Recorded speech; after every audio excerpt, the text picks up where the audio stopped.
There you are, you lovely lot. I've got an unusual word for you today. Don't I always?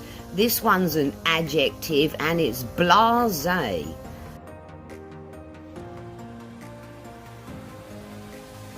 Sounds a little French, could be a little French, but we use it in England a lot, or I do anyhow. So 2 syllables, guys, blasé.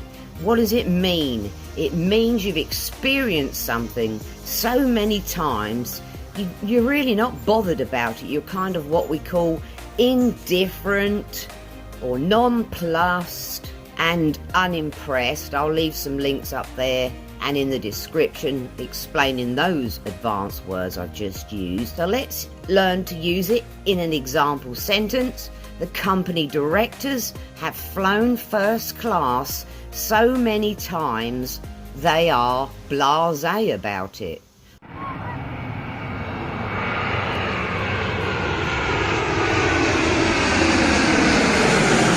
Lucky them. I'd be impressed. All right, my lovelies, see you next time. Feel free to leave a comment, some love, some thumbs up. See you next time.